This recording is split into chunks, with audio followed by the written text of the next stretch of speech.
வணக்கம். மணியோசை குயிலோசை குழலோசை கேட்டீர், உலகத் தமிழோசை கவிஞர்களின் கவியோசை கேட்பீர். உங்கள் அனைவருக்கும் எங்கள் உலக தமிழோசையின் சார்பாக வணக்கத்தை தெரிவித்துக் கொள்கிறேன். இந்த கவியரங்கத்தின் தலைப்பு வைகாசியில் ஒரு வைகறை. வைகறையில் நாம் எழுந்ததும் நம் அன்றாட பணிகளை தொடங்குவது போல காகிதத்திற்கும் எழுத்துக்கோளுக்கும் தெரிந்த ஒரு உண்மை நம் உலக தமிழோசையின் மூலமாக இந்த ஐவரும் கவிஞர்களாக இன்று முதல் உலகறிய போகிறார்கள். இந்த ஐவருக்கும் பக்கபலமாக திரைப்பட பாடலாசிரியர் கவிஞர் சுரா அவர்களும் வந்துள்ளார்கள். இந்த 6 கவிஞர்களுக்கும் மணிமகுடமாக பிரிட்டனின் மூத்த தமிழ் அறிஞர் கவிஞர் திரு சக்திதாசன் ஐயா அவர்கள் தலைமையேற்க வந்துள்ளார்கள். கவியரங்க தலைவரையும் 6 கவிஞர் பெருமக்களையும் இதனை யூடியூப் சேனலில் காணும் தமிழ் ஆர்வலர்கள் அனைவரையும் எங்கள் உலக தமிழோசையின் சார்பாக வருக வருக என வரவேற்கிறேன். இப்போது கவியரங்க தலைவர் 6 கவிஞர்களையும் அறிமுகப்படுத்தி கவியரங்களை துவக்கி வைப்பார். வாருங்கள் ஐயா. உலக தமிழோசையினூடாக வைகாசியின் வைகறை சிறப்பு கவியரங்கத்தை பார்த்து ரசித்துக் கொண்டிருக்கும் அன்பு தமிழ் நெஞ்சங்கள் அனைவருக்கும் எனது அன்பான வணக்கங்கள். என் மனம் வாழும் அண்ணாமலையார் திருப்பாதங்கள் பணிந்து வணங்குகிறேன்.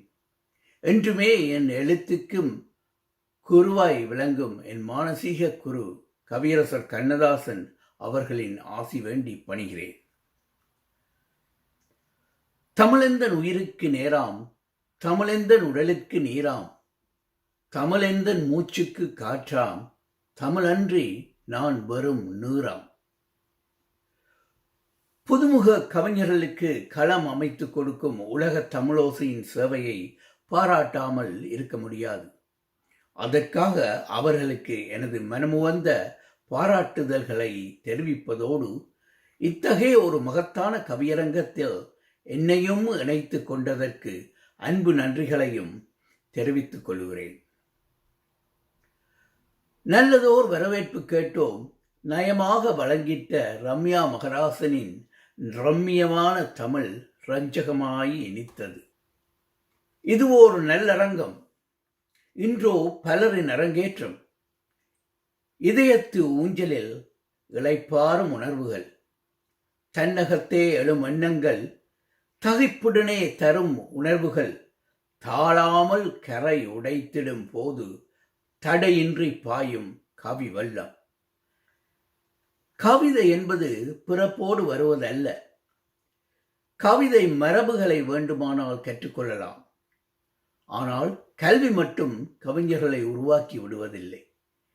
சங்ககால இலக்கியம் எனும் பாதையில் ஓடிய கவிதை இலக்கியத்தை சமகாலத்திற்கு இழுத்து வந்தவர்களில் முதன்மையானவர் மகாகவி பாரதியார் என்றால் அது இன்றியமையாது.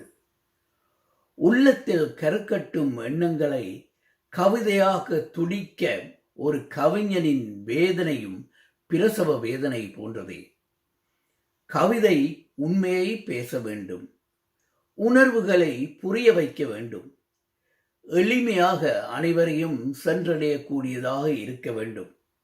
உதாரணமாக கவிஞர் வாலி அவர்கள் காலமகள் கட்டி வைத்த ஆலமர ஊஞ்சலிலே ஏழை மக்கள் ஆடுகின்றார் ஆராரோ ஆராரோ, இதில் எதிர்கால மன்னவர்கள் யார் யாரோ யார் யாரோ என்றோர் கவிதை படைத்தார். இந்த கவிதை எத்தனை எளிமையானது பார்த்தீர்களா? இதை படிக்கும் அனைவரின் உள்ளத்திலேயும் எதுவித சந்தேகத்துக்கு இடமுமின்றி புரிந்து கொள்ளக்கூடிய வகையிலான ஒரு எளிமையான கவிதை. காலத்தோடு ஏற்படும் மாற்றங்களுக்கு கவிதை ஒன்றும் விதிவிலக்கல்ல. மாற்றம் ஒன்றே மாறா தத்துவம் என்பார் கவியரசர் கண்ணதாசன். கவிதையின் ஆரம்ப படிகளில் இருக்கும் 6 இன்று தமது கவிதைகளை அரங்கத்தில் ஏற்றுகிறார்கள். தமிழெண்ணெய் எனும் சிற்பத்தை செதுக்கும் எதிர்கால சிற்பிகள் ஒலிகளை கையிலேந்தி கொள்கிறார்கள். இவர்களின் கைகளில் எமது அன்னை தமிழின் எதிர்காலம் தங்கியுள்ளது. வாழ்வின் வசதிகளுக்காக பெரும் பங்கினை செலவழிக்கும் வேளையில் தமிழ் கவிதை களம் புகும் இவ்விளையோர் குழுவினை காணும் போது என் நெஞ்சம் உபகையால் துள்ளுகிறது. இது இவர்களுக்கு ஆரம்பச் சுழி. இவர்களை தட்டி கொடுக்க இவர்களோடு பங்காளராக ஒரு அனுபவிக்க கவிஞரும் பங்கேற்பது அற்புதம். சரி, இனி கவியரங்க ரசிகர்களை காக்க வைக்காமல் கவியரங்கத்தினுள் நுழைவோமா? வாருங்கள். இதோ அடுத்தொரு கவிதாயினி எமக்காக கவி பாட வந்திருக்கிறார். இவர் லண்டனை அண்மித்த கென்ட் மாநிலத்தில் உள்ள புரோம்லி எனும் நகரில் வசிப்பவர். இவர் எமக்கு ஒரு இனிய கவிதையை இப்போது தரப்போகிறார். எங்கே உங்கள் கவிதை என்று ரசிகர்கள் ஆவலுடன் காத்திருக்கிறார்கள். கவிதாயினி மைதிலி, இதோ வாருங்கள், உங்கள் கவிதையை எமக்காக தாருங்கள். உலக தமிழ் ஓசை அன்பர்கள் அனைவருக்கும் என் அன்பான வணக்கங்கள். இந்த வைகாசி வைகரை என்னும் தலைப்பில் கவி எழுத அழைத்த போது என்ன தலைப்பில் எழுதுவது என்று சற்று குழம்பி போயிருந்தேன். இந்த மாதம் எங்களது 20வது திருமண ஆண்டில் அடியெடுத்து வைப்பதால் இந்த கவிதை என் கணவருக்காய். கடலோடு கலந்த நதி கடலாகி போகும், உன்னோடு வந்த நான் நீயாகி போனது போல். கடலோடு வந்த நதி கடலாகி போகும், உன்னோடு வந்த நான் நீயாகி போனது போல். நாம் என்று ஆனதினால் பேதமில்லை என்று அல்ல, நான் மகிழ்ந்தால் நீ சிரிப்பாய், நீ வருந்த நான் அழுவேன். ஊடலோடு பல காலம், கூடலோடு சில காலம், உறவென்ற விளையாட்டில் உன்னிடம் தோற்பதுதான் எனது வெற்றி. இல்லறத்து பயணத்திலே இணைந்து கொண்ட தோழமை நீ, கணவன் என்ற காவல் அல்ல, என் நண்பன் என்னும் கவசமானாய், என் எண்ணங்களின் சுவாசமானாய். இல்லறத்து பயணத்திலே இணைந்து கொண்ட தோழமை நீ, கணவன் என்ற காவல் அல்ல, நண்பன் என்னும் கவசமானாய், என் எண்ணங்களின் சுவாசமானாய். 1000 ஆசைகள் கடற்கரை சிற்பிகளாய் பரவிக்கிறந்தன நம் காதல் பயணத்தில். அந்த கற்பனை சிப்பிகளில் காணாத முத்தெல்லாம் இந்த நிதர்சன பெட்டகத்தில் நிரம்பி வழிகின்றன. அன்று வாழ்த்து அட்டைகள் தந்தாய், இன்று வார்த்தைகளின் வருடல்கள் போதும். அன்று பரிசுகள் பல தந்தாய், இன்று பக்கம் நீ இருந்தால் போதும். அன்று கவிதை மழை புரிந்தாய், இன்று கனிவான பார்வை போதும். என் கண் வழியே உன் உலகம் காண, உன் கனவின் காற்றை என் இதயம் சுவாசிக்க, இனி வேறென்ன வேண்டும்? இந்த வானத்தை அழகாக்க அந்த வாழ்க்கை சாளரம் போதும், வண்ண வானவில்கள் தேவையில்லை. எண்ணி தீர்க்க முடியா காதல் இது, கண்ணில் பார்க்க இயலா பசியம் இது. உன் மீது நான் கொண்ட அன்பதனை அளந்தெடுக்க அந்த ஆதிசேஷன் பள்ளி கொண்ட அலைக்கடலும் சிறுகுவலை. உன் மீது நான் கொண்ட அன்பதனை அளந்தெடுக்க அந்த ஆதிசேஷன் பள்ளி கொண்ட அலைக்கடலும் சிறுகுவலை. என் கண்ணோடு நீ இருக்க, உன் நெஞ்சோடு நான் இருக்க, இனி இறைவனிடம் கையேந்த பிரார்த்தனைகள் ஏதுமில்லை. நன்றி, வணக்கம். தங்கை மைதிலிக்கும் அவரது கணவருக்கும் இந்த ஆண்டு 20வது மணநாள் கொண்டாடப்படும் ஆண்டு என்று அறிந்தோம். உங்கள் இருவருக்கும் எமது அன்பான வாழ்த்துக்கள். இளம் புது கவிஞர்கள் பங்கேற்கும் கவியரங்கம் எங்கே காதல் கவிதையொன்றும் இல்லாமல் போய்விடுமோ என்றொரு எண்ணம் எழுந்திருந்தால் அதை தூளாக்கிவிட்ட ஒரு அருமையான காதல் கவிதை. இந்த காதல் கவிதையை ஒன்றே உங்கள் கணவருக்கு நீங்கள் கொடுக்கும் மனநாள் பரிசாகிவிடுமே. அருமையான சொற்தெரிவு தங்கையே. உங்கள் கவிதையில் உணர்வு கொந்தளித்தது, அதில் தெரிந்த உண்மை அங்கே பளிச்சிட்டது. கவிதையின் கட்டமைப்பு அருமை, அதை நீங்கள் வழங்கிய பாங்கு அதனினும் அருமை. அனைத்திலும் எடுத்து பார்க்கும்போது மிகச்சிறந்த ஒரு கவிதாயினியாக மிளிர்வீர்கள் என்ற நம்பிக்கை என் நெஞ்சில் மேலோங்கி நிற்கிறது. உங்கள் கவிதை பணி மென்மேலும் சிறக்கட்டும், உங்கள் புகழ் நிலைக்கட்டும் என்று வாழ்த்து கூறி உங்களை வாழ்த்துகிறேன். நன்றி தங்கி. இதோ லண்டன் தென்மேற்கு கடலோர நகர் போன்மவுத்திலிருந்து ஒரு கவிதையோடு வந்திருக்கிறார் தம்பி சொக்கலிங்கம். கவிஞர் சொக்கலிங்கம் புது கவிதையோடு ஒரு பொருள் தரப் போகிறார் எமக்கு. எங்கே தம்பி சொக்கலிங்கம், வாருங்கள், எமக்கு அந்த புது கவிதையை தாருங்கள். உலக தமிழ் ஓசையில் எமது ஓசையும் சேர்ந்து ஒலிக்க இந்த கவியரங்கத்திற்கு வாய்ப்பளித்தமைக்கு மிக்க நன்றி. உலக தமிழ் ஓசை ஓங்கி ஒலிக்கட்டும், சீரும் சிறப்புமாய் சிறக்கட்டும். புது கவிதை, புதுமையான கவிதை. கவிதை கற்பனா விதை. கவிஞனின் கற்பனையில் விதையாகி கருவாகி உருவாகி அவர்தம் பேனா முனையில் பிரசவமாகும் வேட்கை களிப்பாட்டு கவிதை கேட்போரை பரவசமாக்கும். கவிஞனுக்கு இலக்கணம் இருக்கலாம், எம் கவிதைக்கு இலக்கணங்கள் இல்லை. நெருப்பு பந்தை உதிர்த்து செய்த வார்த்தைகள் இல்லை, குளிர் பூம்பனியை எடுத்து கோர்த்த சொற்கள் இல்லை. எம் கவிதை நண்பர்களின் பாச உந்துதலின் நேச துகள்களால் புனையப்பட்ட புது கவிதை. தினமும் கவிஞர்கள் பிறக்கிறார்கள் அவர்தம் கவிதையோடு.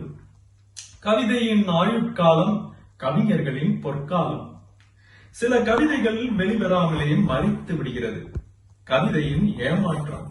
சில கவிதைகள் வெளிவந்து படிப்போரை மறிக்கச் செய்து விடுகிறது, கற்பனையின் தடுமாற்றம். பல கவிதைகள் வெளிவந்து வாசிப்போரை பிரமிக்க வைத்து விடுகிறது, வாசகனின் மனமாற்றம்.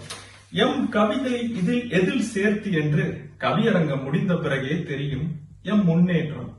இன்று கவிஞர்களின் எண்ணிக்கை பெருகிக் கொண்டே இருக்கிறது, பெருமையாக இருக்கிறது. 4 சுவர்களுக்குள் அடைபட்ட மனிதன் என்னதான் செய்வான் கவிஞர்களாகாமல்? உடல் அடைபட்டிருந்தாலும் மனம் சிறகுகளை விரித்து பயணம் செய்து கற்பனையில் கூடுகிறது, புது கவிதைகள் பிறக்கின்றன. போர்வாளுக்கு இல்லாத வலிமை பேனா முனைக்கு உண்டென்பர், தடுப்பூசிக்கு இல்லாத வலிமை புது கவிதைகளுக்கு கண்டிப்பாக உண்டு. கோவிட் கண்டிப்பாக ஒரு புது கவிதையை கேட்டுத்தான் மறித்து போகும். நாம் பட்ட அவஸ்தைகள் எல்லாம் விரைவில் மறந்து போகும் என்ற நம்பிக்கை திடீர் கவிஞர்களுக்கு எப்பவும் உண்டு. கல்லை கல்லாக பார்த்தால் அது கல், பூவை பூவாக பார்த்தால் அது பூ. எம் கவிதையை கவிதையாக பார்த்தால் அதுவும் கவிதையே. பேரன்பை பகிர்வோம், மனிதநேயம் வளர்ப்போம். நன்றி. ஆஹா, அருமை அருமை. புது கவிதைக்கோர் புது பொருளோடு வந்த தம்பி புது கவிஞன் அல்லன், அவன் புதுமை கவிஞன் என்பேன். புத்தொலி வீசுகிறது, அதிலே தமிழென்னை புத்தம் புது புன்னகை பொழிகிறாள். கவிதையின் உரை அழகு, பொருள் அழகு, அனைத்தும் அருமை. அது தவிர இந்த காலகட்டத்துக்கேற்ப இந்த முடக்கம், வீட்டுக்குள் முடங்குதல் எனும் இந்த கொரோனாவின் கெடுபிடியை மனதில் வைத்து அதை கூட தன் கவிதைக்குள் பதிய வைத்திருக்கிறார் தம்பி சொக்கலிங்கம். அருமை தம்பி, அருமை. வாழ்க வளர்க. அடுத்து வரும் கவிஞருக்கு இது அரங்கேற்றம் அல்ல, அணிகலன்.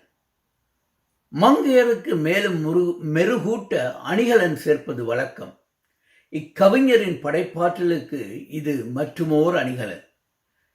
தமிழகத்தில் தமிழ் மொழி புகட்டும் தமிழ் ஆசிரியர் மட்டுமல்ல, இவர் திரைப்பட பாடலாசிரியர் கூட. ஒரு அனுபவமிக்க கவிஞர், அழகாக கவிதை புனையும் வல்லமை படைத்தவர்.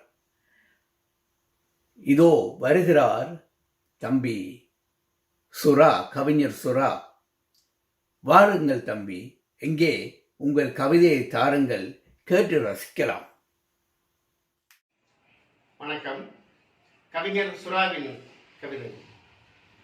உலக தமிழோசை கவியரங்க நிகழ்விற்கு தமிழோசை எனும் தலைப்பில் கவிதையினை தருகின்றேன். ஓம் ஓம் எனும் ஓசையே உலகின் முதல் ஓசை. அதுதான் தமிழின் ஆதி ஓசை. ஆம் ஆம் என்றே அறிஞர் ஏற்ற அழகிய ஓசை. கத்தும் கடலோசை, கலந்து மோதும் காற்றோசை, பூகம்ப வெடிப்பின் பெரு ஓசை, மளமள என எரியும் தீயோசை, எல்லா ஓசைக்கும் வழிவிடும் வளிமண்டலத்தின் மௌனமும் படிக்க முடியா அகவலோசை. ஆசை துறந்தோறும் ஓசையின்றி வாழ்தல் ஏது? பாசை யாவிற்கும் ஓசைதானே உட்பொருள். அக்கிரிணை உயிர்கள் கூட அழைக்கும் ஓசை அம்மாதானே. ஓசைநயம் இல்லாத கவிதை சும்மாதானே. அம்மா என்றழைத்தால் ஆண்டவனும் அருகில் நிற்பான்.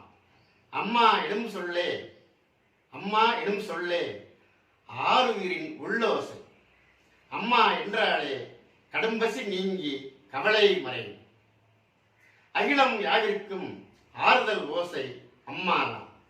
எத்திக்கும் நிறைந்திருக்கும் தித்திக்கும் தமிழோசை சந்திக்கும் யாவரையும் சிந்திக்க வைக்கும் சந்தத்தின் ஓசை எம் தமிழோசை.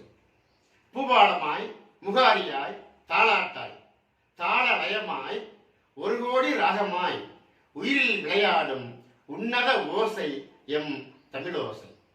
7 சுரங்களின் ஓசைதானே, 7 சுரங்களின் ஓசைதானே 7 கண்டத்திற்கும் பொது ஓசை. அண்டம் பேரண்டம் அண்ட சராசரம் அனைத்தின் ஓசையும் அருந்தமிழ் ஓசை என்பது. சலசல நீரின் ஓசை, சடசடவென முறியும் மரத்தின் ஓசை, தென்றல் தவழும் இலைகளின் ஓசை, புயலில் ஆடும் கிளைகளின் ஓசை, ஆர்ப்பரிக்கும் அருவியின் ஓசை, அடக்க முடியாத வனத்தின் ஓசை, சிட்டாய் பறக்கும் குருவியின் ஓசை, குக்கு குக்கு குயிலின் ஓசை. 1000 ஓசைகள் கேட்டாலும் 1000 ஓசைகள் கேட்டாலும் எல்லா ஓசையும் இசைந்து வந்து ஒய்யார நடைபோடுவது என் கன்னித் தமிழின் கவியோசை என்பேன். உலகத்து ஓசையெல்லாம் ஓர் உருக்கொண்டு உவகையாய் ஓங்கி நிற்கும் உயிரோசையே எம் தமிழோசை. என்னே ஒரு கருப்பொருள். உலகத் தமிழோசை எனும் சொல்லில் இருக்கும் ஓசையை மட்டும் பிரித்தெடுத்து அதற்கு எத்தனை அர்த்தங்களை சேர்த்து விளையாடி விட்டார் போங்கள். அருமையாக இருக்கிறது. ஓசைக்கு இத்தனை ஆழமா? ஆஹா, அருமையாக இருந்தது தம்பி. உங்களுடன் இந்த கவியரங்கத்தில் பங்கு பெறும் அனைத்து கவிஞர்களுக்கும் நீங்கள் இந்த கவியரங்கில் பங்கேற்பது ஒரு சிறப்பே. அருமை தம்பி, அருமை. தொடர்ந்து வளரட்டும், தொடர்ந்து வரட்டும். கவிதை ஊற்று உங்களிடமிருந்து. வாழ்க வளர்க. இதோ அடுத்தொரு கவிதாயினி. இவர் பெயர் லேகா சேது. இவர் வசிப்பது லண்டனில் ஈஸ்டாம் எனும் பகுதியில். இவர் கவிதை எழுதுவது மட்டுமல்ல, நாட்டியத்திலும் வல்லுநராம் என்று என்கிறார். வாருங்கள் தங்கை லேகா, உங்கள் கவிதையினை நாங்கள் கேட்டு மகிழ காத்திருக்கிறோம். தாருங்கள் உங்கள் கவிதையை. நம் அன்னை மொழியான தாய்மொழியான தமிழ் மொழியை வணங்கி உலகம் முழுவதும் வாழ்த்திக் கொண்டு இருக்கின்ற கோடான கோடி உலகத் தமிழோசை ரசிக பெருமக்களுக்கு வைகாசி திங்களன்று நம் உலகத் தமிழோசை வழங்கும் சிறப்பு கவியரங்கில் பங்கு பெற்றுள்ள அனைத்து சக கவிஞர்களுக்கும் கவியரங்க தலைவர் திரு சக்திதாசன் ஐயா அவர்களுக்கும், நிகழ்ச்சி ஒருங்கிணைப்பாளர் கவிஞர் மகராசன் அவர்களுக்கும், கவிதாயினி வளர்மதி அக்கா அவர்களுக்கும் மற்றும் நிகழ்ச்சி வரவேற்புரை தொகுத்து வழங்க இருக்கும் நமது தோழி ரம்யா மகாராஜ் அவர்களுக்கும் எனது பணிவான முதற்கண் வணக்கத்தை மகிழ்ச்சியுடன் தெரிவித்துக் கொள்கின்றேன். ஒரு பெண்ணின் பல பரிணாமங்கள் பற்றி என்னால் என்ற சிறு பங்கு இதோ உங்களுக்காக. பிழையேதும் இருப்பின் தயவு கூர்ந்து பொறுத்து அருளுக. பூக்களின் நடுவே புன்னகை பூத்திடும் மலர் எது? அடடா, எத்தனை அழகு! காலங்கள் மாறியது, பாவாடை தாவணி லெஹங்காவாக மாறியது. காலங்கள் மாறியது, சராரா குர்த்தியாக மாறியது. காலங்கள் மாறியது, சுடிதார் ஸ்லீவ்லெஸ் டாப் லெகின்ஸாக மாறியது. காலங்கள் மாறியது, ஜீன்ஸ் டாப்பும் ஃப்ராக்காக மாறியது. காலங்கள் மாறியது, நாம் குழந்தையாக இருந்தபோது அணிந்த அதே ஆடைகளை அணிந்து இளமை ததும்பும் அதே புத்துணர்ச்சியுடன் புதிதாய் பூத்த மலர் போல புன்னகை பூத்து குலுங்கியவாறு மழலைக்கும் முழுமைக்கும் இடையே பாரபட்சமின்றி துள்ளி குதித்து செல்ஃபி எடுத்து வாழ்க்கையில் பல இன்னல்களை கடந்து தெளிவு பெற்று வெற்றியோடு என்றென்றும் வாடா மலராக சிவந்த ரோஜாவாக மாறியது. அடடா, எத்தனை அழகு! சிவப்பு ரோஜா ஒன்று தன் அத்தானின் ஒற்றை ரோஜா மலருக்காக காத்திருக்கும் மலரது. அடடா, எத்தனை அழகு! பிறந்த நாள் ஒவ்வொரு ஆண்டும் ஒரே தேதியில் வருகிறது. ஆனால் கிழமையோ ஒவ்வொரு ஆண்டும் மாறி மாறி வருகிறது. ஆனால் சில ஆண்டுக்கு ஒரு முறைதான் பிறந்த நாள் தேதி கிழமை ஒன்றாக வரும். அதே போல நம் வாழ்க்கை நிலை ஒவ்வொரு ஆண்டும் ஒவ்வொரு கிழமையும் ஒவ்வொரு நாளும் ஒவ்வொரு நிமிடமும் பல அனுபவங்களை கற்றுத்தருகிறது. ஆனால் புன்னகை பூத்த தங்களின் பெயருக்கு ஏற்றவாறு மலராகிய தாங்கள் ஒவ்வொரு ஆண்டும் வரும் தேதி போல மலர்ந்து காட்சியது. அடடா, எத்தனை அழகு! பஞ்சு முட்டாய் டாப்பு போட்டு பட்டு நூலில் தோடு போட்டு தங்கத்தில் செயின் போட்டு வெள்ளைக்கல்லு முக்குத்தி போட்டு சிவந்த நிற பொட்டு வைத்து கருஞ்சாக்லேட் நிற கூந்தலை ஃப்ரீ ஸ்டைலில் விட்டு செல்ஃபிக்கு தன் தலைவரை பார்த்து புன்னகை செய்கிறாரே நம் மலர். அடடா, எத்தனை அழகு! ஓ பிங்கி, ஓ பாங்கி, என்னோட எடுத்தாலே செல்ஃபி. நயன்தாரா வேண்டாம், தமனாவும் வேண்டாம், அந்த ஆண்ட்ரியாவும் வேண்டாம், இந்த மலர் மட்டுமே போதும். ஏ டார்லிங், ஏ டார்லிங், இந்த செல்ஃபி மட்டும் போதும். அடடா, எத்தனை அழகு! அருமையான வரிகள், அன்னையின் கருவறையை சிறப்பித்து விளங்கிய வரிகள், ஆனந்தமான வரிகள், அன்னையின் 10 மாத பெருமையின் மேன்மையை விளக்கிய வரிகள், அற்புதமான வரிகள். அன்னைக்கும் பிள்ளைக்கும் இடையே இறுதி வரை உள்ள ஈருடல் ஓர் இதயம் என்ற இதய அறையில் சிறப்பை விளக்கிய வரிகள், ஆசையான வரிகள். அன்னையின் பிள்ளை பாசத்திற்கு நிகர் அன்னையே என்று விளக்கிய வரிகள், அன்பான வரிகள். அன்னைக்கும் தனது பிள்ளைக்கும் இருவருக்கும் இடையே ஆயுள் பாலமாக உள்ள குருதியை சிறப்பித்து விளக்கிய வரிகள், ஆனந்தமான வரிகள். அன்னைக்கும் பிள்ளைக்கும் கருவறைக்கும் இதய அறைக்கும் உள்ள பாலத்தை சீரமைத்து விளக்கிய வரிகள், அருமையான வரிகள். அடடா, எத்தனை அழகு! ஊட்டி ஊட்டி, சமோசா சமோசா, அடடா, ஆனந்தம் ஆனந்தம், மகிழ்ச்சி மகிழ்ச்சி, enjoy enjoy me, enjoy enjoy me. அடடா, எத்தனை அழகு! சைக்கிளை உருட்டி உருட்டி சென்றீங்க, சுத்தி சுத்தி வந்தீங்க, மரத்தை சுத்தி வந்தீங்க, கண்ணாமூச்சி விளையாடினீங்க, ஊட்டி ஊட்டி சாப்பிட்டீங்க, உட்கார்ந்து கருத்து பரிமாறினீங்க, புகைப்படம் பிடிச்சு போட்டீங்க, சிரிச்சு சிரிச்சு பேசுனீங்க, ஓய்வெடுக்க நினைச்சீங்க, பிள்ளைங்க தேடி வந்துட்டாங்க. அடடா, அனைத்தும் கனவா என என்னை நினைத்து மகிழ்ந்தீங்க. அடடா, எத்தனை அழகு! ஒரு பெண்ணின் முன்னேற்றத்திற்கு பின் ஒரு ஆண், ஒரு ஆணின் முன்னேற்றத்திற்கு பின் ஒரு பெண் என்பது பழமொழி.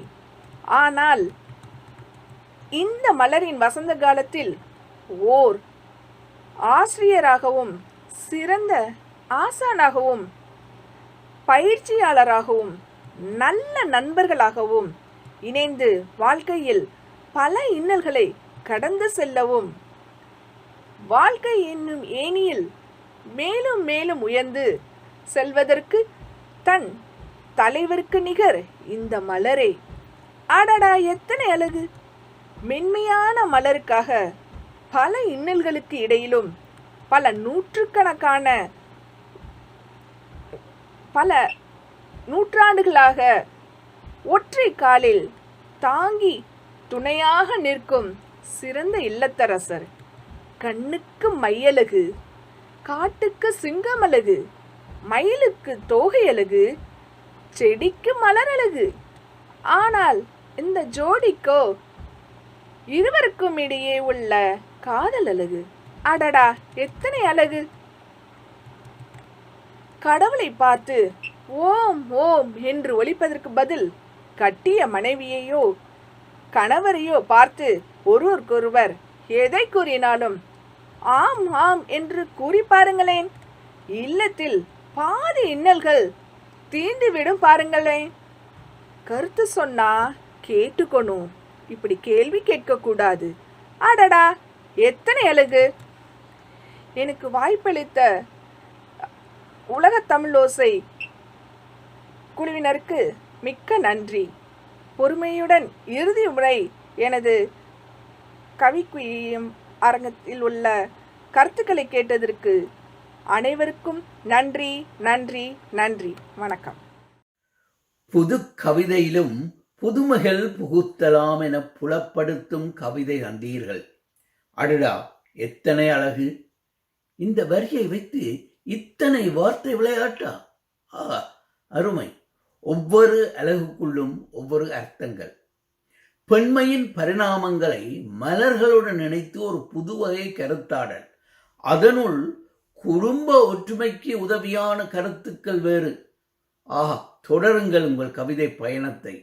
நீங்கள் நிச்சயம் இன்னும் பல கவிதைகள் படைத்து வெற்றி அடைவீர்கள் என்பது எனது நம்பிக்கை. வாழ்த்துக்கள் தங்கை.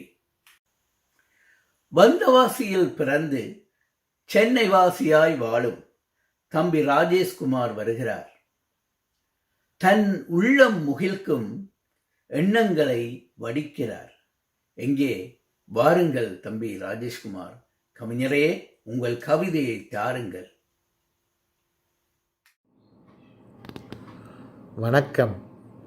பாசமழை பாட்டியின் நிலாமுற்றத்துச் சோற்றினிலும் தாழ்வாரச் சாளரங்கள் கொட்டிய மழை அருவிகளிலும் ஜலதாரைகள் அடைத்து ஆடிய தாவாரக் குளத்திலும் பம்பு செட்டு தொட்டியில் பயின்ற நீச்சலிலும் பனங்காய் வண்டி பந்தயத்தில் முந்திய ஆனந்தத்திலும் பென்சில் கோடாய் வளர்ந்த விடலை மீசை குறுகுறுப்பிலும் தாவணி வானவில்களில் கொள்ளை போன பரவசப் பருவத்திலும் சிறகடித்து பறந்த கல்லூரி நட்புகளிலும் இருமணம் சேர்ந்த திருமண வசந்த காலத்திலும் எம் முகத்தில் பதித்த மழலை மலர்பாத முத்திரைகளிலும் சிகரமாய் சேமித்த இன்பங்களின் வட்டியினை இன்று கார்ப்பரேட்டு கம்பெனியின் கஜானாவை நிரப்பவும் கிளையண்ட்டுகளின் மீட்டிங்குகளில் சேம் பிளட்டுடனும் லோன்களுக்காகவும் கிரெடிட் கார்டுகளுக்காகவும் என் ஓட்டிகளை நீட்டிப்பதிலும் பட்ஜெட் துண்டில் முகம் துடைக்கையில் மனைவியின் முறைத்தலுடனும் பிள்ளைகளின் பொறுப்பில்லாமையை சார்லி சாப்ளினின் மழை நனைதலிலும் வேறு வழியின்றி செலவழித்துக் கொண்டிருக்கின்றேன். எனிலும் அசல் இருக்கின்றதின்னும் மன இளமை போலே, மாறா மன வலிமையும் அதன் தூண் போலே. எண்ணச் சிறகுகள் சூழல் சிறையில் அடைந்திடாமல் வானமே எல்லை என அழைத்த உலகத் தமிழோசையே கத்தரியில் சிக்காமல் சித்தரிக்கப்படுமானால் இதோ இக்கார்கால கவிஞனின் ஆகாசப் பயணம் இன்று முதல் ஆரம்பம். நன்றியுடன், ராஜேஷ்குமார் தேவதாஸ். அப்பப்பா, எத்தனை சிக்கனமாய் ஒரு கவிதை! இத்தனை கால வாழ்க்கையில் நீந்தி கொரோனா என்றொரு முடக்கத்தினுள் மடங்கி போகவில்லை. அன்னை தமிழ் தந்த கவிதை என்னும் படகேறி பயணத்தை தொடர்கிறேன் என்றொரு கவிதையை தந்திருக்கிறீர்கள். உங்கள் வரவால் இன்று தமிழ் கவிதை உலகு செழிக்கும் எனும் நம்பிக்கை வேரூன்றி இருக்கிறது. யதார்த்தம் கவிதைக்கு மெருகூட்டும் என்பது கவிதையினோடு தெரிகிறது. நிச்சயம் மென்மேலும் கவிதைகள் உங்களிடமிருந்து வரும். அது வர வேண்டும். நாங்கள் அனைவரும் எதிர்பார்க்கிறோம். வாழ்த்துக்கள் தம்பி. ஐக்கிய அமெரிக்க ராச்சியத்திலிருந்து ஐக்கியமாக இவ்வரங்கத்தினுள் அரங்கேற வந்திருக்கும் அன்பு தம்பி கவிஞர் பாலா, வாருங்கள், தாருங்கள் உங்கள் கவியரங்க கவிதையை. நாங்கள் எதிர்பார்த்து காத்திருக்கிறோம். அனைவருக்கும் வணக்கம். அவை தேடி கவிபாட காத்திருந்த கவிஞனை அலைகடல் தாண்டி கண்டறிந்து கவிபாட வாய்ப்பளித்த உலகத் தமிழோசை யூடியூப் சேனலுக்கு என் முதற்கண் நன்றியையும் வணக்கத்தையும் தெரிவித்துக் கொள்கிறேன். மற்றும் கவியரங்கத்தின் தலைவருக்கும் என் சக கவிஞர்களுக்கும் எனது முதற்கண் வணக்கத்தை கூறி, இதோ உங்கள் முன் நான் எழுதிய ஒரு கவிதை.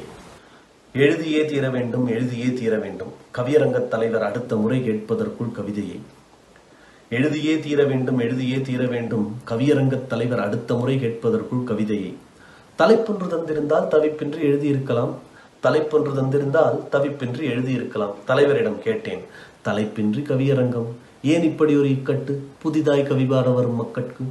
தலைவரிடம் கேட்டேன், தலைப்பின்றி கவியரங்கம் ஏன் இப்படி ஒரு இக்கட்டு, புதிதாய் கவிபாட வரும் மக்கட்கு. புதுக்கவிஞனின் என்ன வெள்ளத்திற்கு தலைப்பு ஒரு அணைக்கட்டு, புதுக்கவிஞனின் என்ன வெள்ளத்திற்கு தலைப்பு ஒரு அணைக்கட்டு. தலைவர் சொன்னார், புதுக்கவிஞனின் என்ன வெள்ளத்திற்கு தலைப்பு ஒரு அணைக்கட்டு. தலைப்பை தேடும் படலத்தில் கவிஞனின் மனம் போட்ட பட்டியல். படித்ததை எழுதவா, பிடித்ததை எழுதவா, காதலை எழுதவா, காணும் காட்சியை எழுதவா, பெண்மையை எழுதவா, மழலையின் மென்மையை எழுதவா, இயற்கையை எழுதவா, இறைமையை எழுதவா, தாய்மையை எழுதவா, தவிப்பை எழுதவா, உலகின் தன்மையை எழுதவா, இல்லை உண்மையை எழுதவா. கவிதை உண்மை எதிர்வினை என்று எண்ணி எண்ணம் கைவிட்டது அந்த தலைப்பை மட்டும்.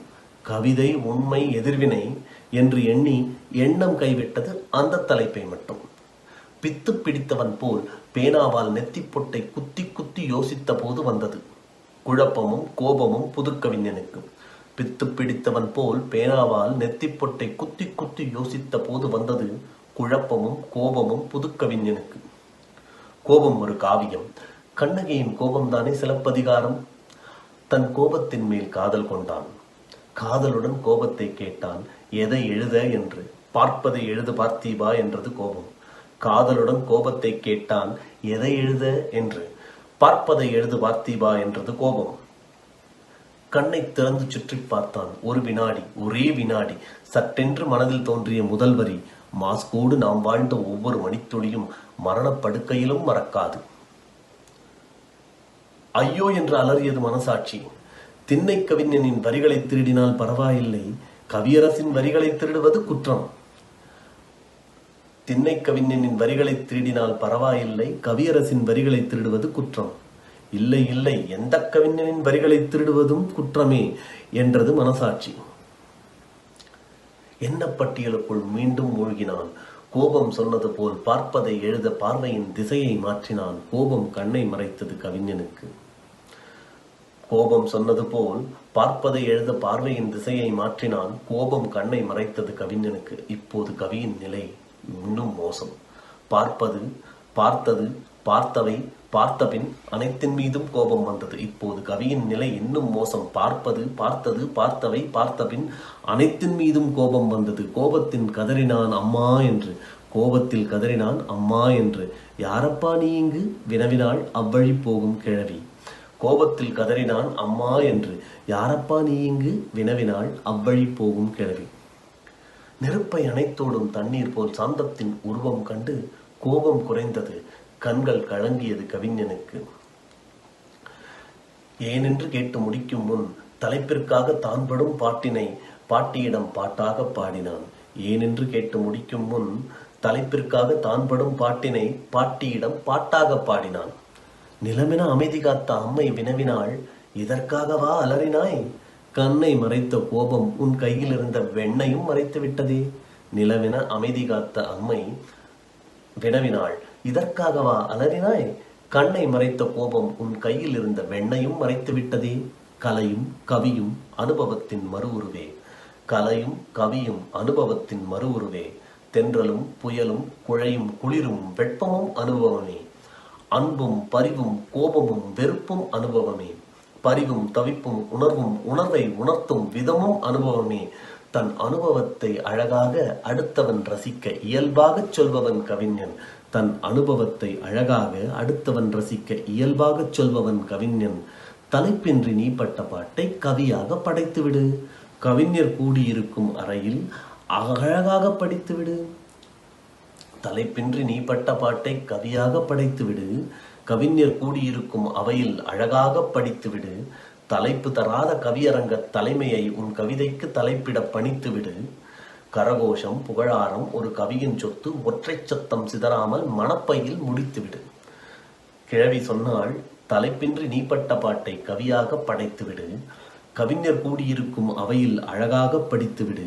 தலைப்பு தராத கவியரங்க தலைமையை உன் கவிதைக்கு தலைப்பிட பணித்துவிடு. கரகோஷம் புகழாரம் ஒரு கவியின் சொத்து, ஒற்றை சத்தம் சிதறாமல் மனப்பையில் முடித்துவிடு. மகனே, விடைபெறும் முன் அனுபவத்தில் ஓர் வார்த்தை. மகனே, விடைபெறும் முன் அனுபவத்தில் ஓர் வார்த்தை. இல்லை என்று அழுவதை விட இருப்பதை வைத்து இல்லாமை விலக்கு. இதுபோல் 1000 அரங்கு காத்திருக்கும் உனக்கு. மகனே, விடைபெறும் முன் ஓர் வார்த்தை. அனுபவத்தில் இல்லை என்று அழுவதை விட இருப்பதை வைத்து இல்லாமை விலக்கு. இதுபோல் 1000 அரங்கு காத்திருக்கு உனக்கு. அந்த நொடியே எழுதினான் தலைப்பை தேடிய தன் தவிப்பை கவிதையாய். புதுக்கவிஞன் பாலாகண்ணன். கவிதை என்பது உணர்வுகளின் வெளிப்பாடு என்பதனை எத்தனை துல்லியமாக விளக்கிவிட்டார் இப்போது கவிஞன். இவர் புதிதாக கவியரங்குக்குள் நுழைந்திருக்கலாம். ஆனால் பல கவிதை பாடிய கவிஞர்களின் வரிசையில் அமரலாமே. தலைப்பு இல்லை என்னும் ஒரே ஒரு சம்பவத்தை சுற்றி எழுந்த உணர்வலைகள் அனுபவத்தின் ஆழத்தை அழகாய் சொல்லியிருக்கிறார். கவியரசர் கண்ணதாசன் தன் கவிதை ஒன்றிலே ஆண்டவன் சற்றே அருகே நெருங்கி அனுபவம் என்பதே நான் தான் என்றான் என்று முடித்திருப்பார். உங்கள் சொல்லாடல் அற்புதம் தம்பி. அருமையான கவிதை கரு. அதை அழகாக எடுத்தியம்பி இருக்கிறீர்கள். உங்களுக்கு எனது மனப்பூர்வமான வாழ்த்துக்கள். வாழ்க வளர்க. 6 இனிய கவிஞர்களின் கவிதைகள் பொழிந்த மழையில் தோய்ந்தெழுந்து இதோ இந்த கவியரங்கத்தின் முடிவை நெருங்கிவிட்டோம். அருமையான ஒரு கவியரங்கத்தின் மூலம் அடுத்த தலைமுறைக்கான புதிய கவிஞர்களை முன்னிலைப்படுத்தும் உலகத் தமிழோசைக்கு எனது பாராட்டுக்கள். இக்கவியரங்கத்தின் முடிவு இக்கவிஞர்களுக்கு ஆரம்பம். இந்த கவிஞர்கள் கவியரங்கத்துக்கு புதியவர்களாக இருக்கலாம், ஆனால் கவிதை உலகுக்கு புதியவர்கள் அல்ல. இவர்களிடம் மிளிரும் திறமையைக் கண்டு நான் வியந்து போகிறேன். இவர்கள் இன்னும் பல அரங்குகளை சந்திப்பார்கள் எனும் நம்பிக்கை என் உள்ளத்தில் நிச்சயமாக ஒளி வீசுகிறது.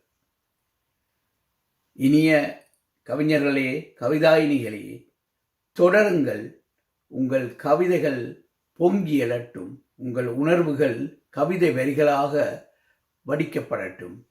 அதை கேட்டு ரசிக்க பல தமிழ் நெஞ்சங்கள் ஆவலோடு காத்திருக்கும் என்பதில் எனக்கு எந்த விதமான ஐயமும் இல்லை. இந்த அருமையான ஒரு வைகாசி வைகரை எனும் இந்த சிறப்பு கவியரங்கத்தில் பங்கேற்பும் வாய்ப்பு இந்த உலக தமிழோசைக்கு எனது நன்றிகள். என்றென்றும் எனக்கு அன்பையும் ஆதரவையும் நல்கும் என்ற என் இனிய தமிழுலக தமிழ் அன்பு நெஞ்சங்கள் அனைவருக்கும் எனது இனிய நன்றிகள். வணக்கத்தோடு விடைபெறுகிறேன். நன்றி. தமிழுக்கும் அமுதென்று பேர். இந்த தமிழின்ப தமிழெங்கள் உயிருக்கு நேர். என் 6 கவிஞர்களும் தன் கவித்திறமையை வெளிப்படுத்தி சிறப்பாக கவி பாடினார்கள். இவர்களுக்கும் இந்த கவிஞர்களை பாராட்டி ஊக்கப்படுத்திய கவியரங்கத்தின் தலைவர் திரு சக்திதாசன் ஐயா அவர்களுக்கும் இதனை கண்டு ரசித்த உங்கள் அனைவருக்கும் நம் உலக தமிழோசையின் சார்பாக மனமார்ந்த நன்றியை தெரிவித்துக் கொள்கிறேன். நன்றி, வணக்கம். மறக்காம உலக தமிழோசை சேனலுக்கு லைக் பண்ணுங்க, ஷேர் பண்ணுங்க, சப்ஸ்கிரைப் பண்ணுங்க.